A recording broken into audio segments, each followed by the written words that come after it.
You ever load into ESO PvP and within the first few minutes something just feels off? Not like, oh, I made a mistake, and not like they outplayed me. I mean something deeper than that.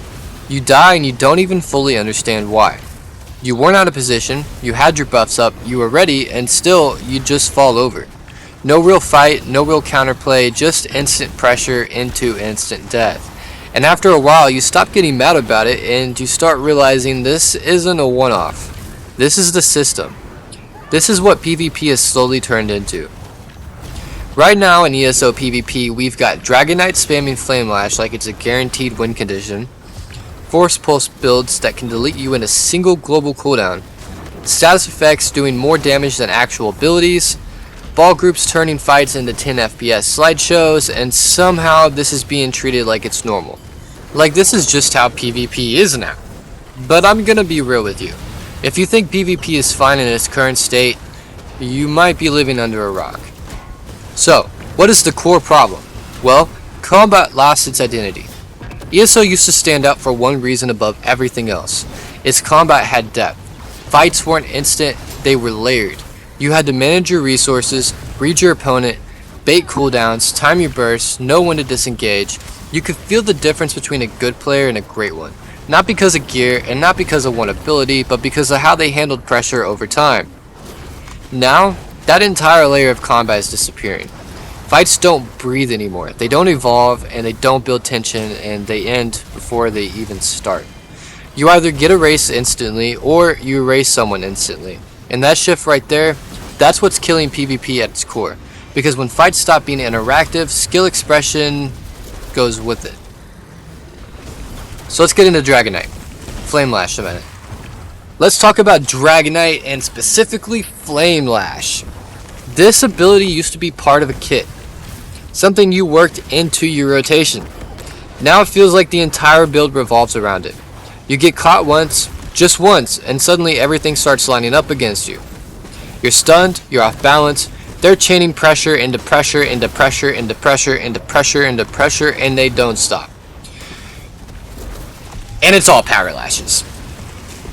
And it doesn't just hit, it chunks you. It's literally free spec bows. It chunks you hard. And the problem isn't just the damage, it's everything around it. The sustain around Dragonknight. The consistency behind Dragonknight. The fact that it's not hard to set up at all. Like you just click 3 buttons and just Flame Lash over and over. So now you've got a situation where one class can apply constant pressure while also having a reliable, repeatable burst window that doesn't require perfect timing at all. That's not healthy balance, that's a feedback loop. And once you're inside it, you're not fighting back. You're surviving until you can't. Then we've got the Force Pulse builds. And this is where things go from frustrating to borderline ridiculous. Because at least with pressure builds you can see it coming. You can try to respond. But with this, you don't get that chance at all. You're full health, you're moving, you're playing smart, and then in one global cooldown, you're dead. No time to react, no defensive window, no I could have done this differently. Just damage lands, procs hit, status effects stack, and you're gone. That's not a fight, guys. And once players realize they can win like that, why would they play any other way? Alright. Especially the Pulse Gankers, guys. I see a lot of people in the community defending the Pulse Gankers as if you should be able to kill somebody in one global cooldown. I don't see how that's balanced at all, and I don't see how that's fun at all, and I don't see how having that in the game is healthy at all. And honestly, anybody that defends it like it's some fine build in the game that should never go away, like, you're brain rot. Sorry, you're brain rot. You have no idea what you're talking about. You can't sit here and say Dragonknight is broken and then crush on a build that, like, literally one-shots you in one global cooldown. And, like, it's different because if you're a DK, fight another DK, you can have a sustained fight. Like, the fight can go on longer than 3, 6, 10 seconds even. It can be a sustained fight. You get zerged down on a DK by Pulse Gankers, it doesn't even matter if you got your 50% damage mitigation to projectiles in Cyrodiil. Like, I've heard that excuse a lot. Well, just slot this, or just slot that, or just slot this. It doesn't matter.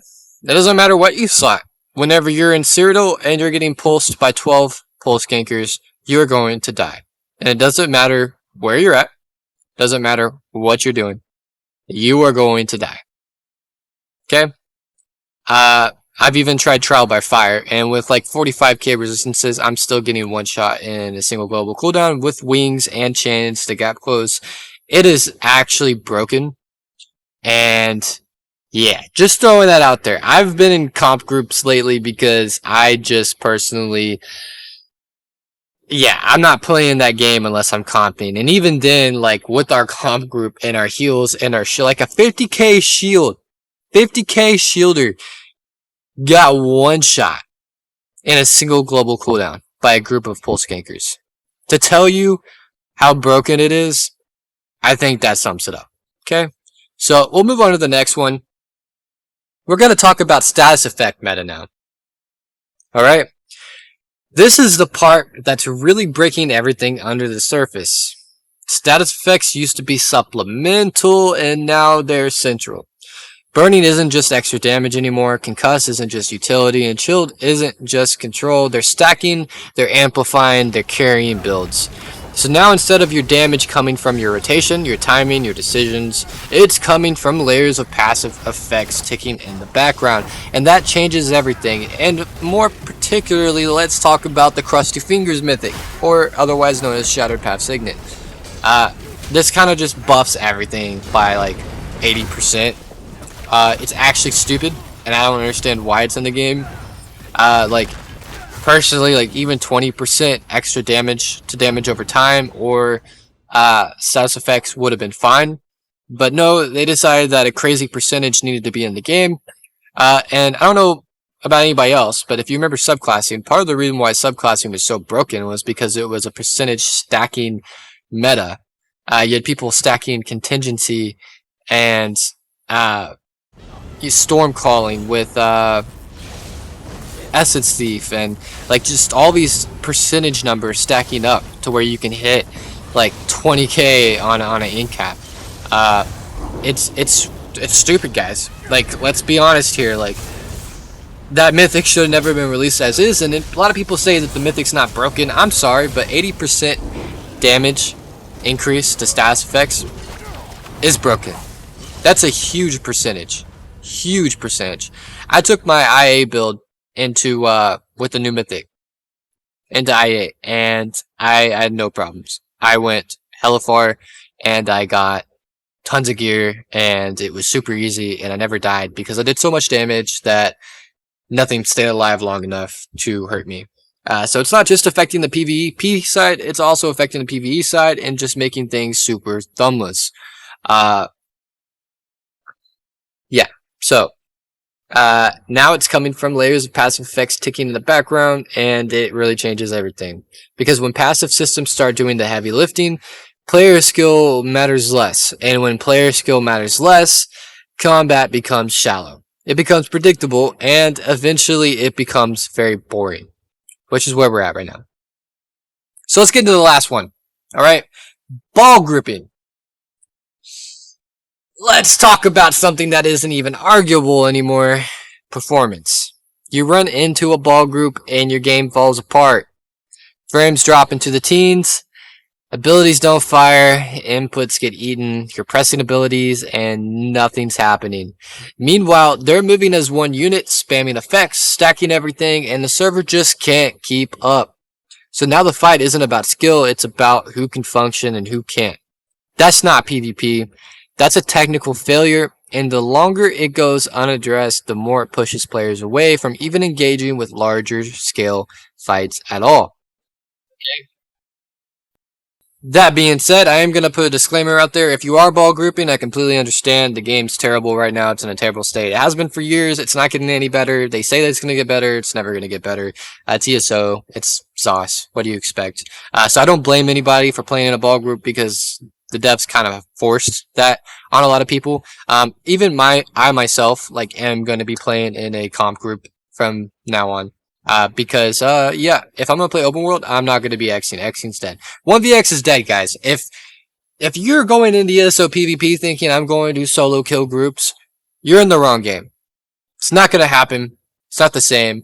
And, unless you're, like, luring out, like, 2 or 3 people from a Zerg, you're not killing anybody. Not by yourself.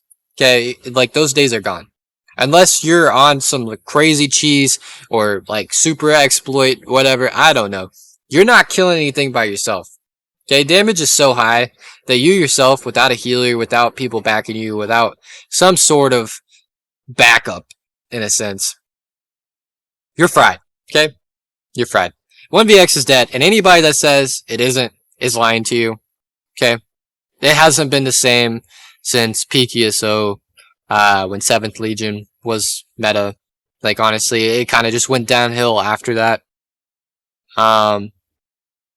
Like, we had somewhat of an Xing, meta, during Mars Bomb. But it's just slowly died over the years, little by little with every update. So, yeah, 1vx is dead. I don't blame people for playing in ball groups, so just gonna throw that out there. Subclassing and why people miss it. Here's where it gets a little ironic, because subclassing had problems. No one's denying that, but at least there was variety. Okay, a lot of people hated subclassing. But now a lot of people look back on it like, maybe we should have kept that. Okay? Different builds felt different. Different players approached fights differently. And now, everything is collapsing into the same core ideas. Stack status effects, maximize burst, end fights instantly. And yeah, subclassing wasn't perfect, but where we're at now, it makes you miss it. Because at least back then, you had some sort of an identity, okay? I know everybody complained about subclassing because there was no class identity, but in my honest opinion, I feel like it did more for the game than anything they've done in the past 5 years. And yeah, people got to theory crafting immediately when subclassing dropped. Yes, there was a meta, and yes, there were tons of people that crutched on it, but over time, it became super predictable and easy to counter. Making different builds more viable. I want to say, subclassing, although I don't agree with it, I do prefer pure classes, but where we're going with pure classes is just awful. Like, it just has so much damage, and there's no reason for it. Like, there's no reason why Molten Whip or Flame Lash should hit 20k. There's just no reason for it. Alright, so, now it pretty much feels like everyone is just running slightly different versions of the same build, and especially on Dragonknight. Now let's get into Nightblade. This class got hit hard, because Nightblade isn't built around raw stats, it's built around positioning, timing, passives, and those class passives, the class mastery passives, got nerfed in PvP. So now, the class that relies most on precision is getting the least reward for it. You're working harder for less payoff, while other classes are stacking pressure, stacking bursts, stacking effects, and getting immediate results. That imbalance, well, it pushes players away from skill-based playstyles, and toward whatever is easiest and most effective. Now, yeah, I mean, let's be real here. Like, there is no reason why Nightblade's passives should have been nerfed from, like, any standpoint. Like, it was just absolute brain rot. Like, it already had, like, 0 survivability. Compared to everything else. But the one thing it had going for it was its damage, and that's been nerfed now too. So we're in a pretty bad state. But let's talk about community acceptance. Alright? This is the real issue. Okay? The biggest problem might not even be the mechanics. It's the reaction to them. Because a lot of the community has accepted this. Instant kills? It's fine. Laggy fights? It's Cyrodiil. Broken interactions? Just adapt. At some point, you have to stop calling it adaptation and start calling it what it is. Lowering the bar. Because if this becomes the standard, then this is what PvP stays at. So, here's my prediction.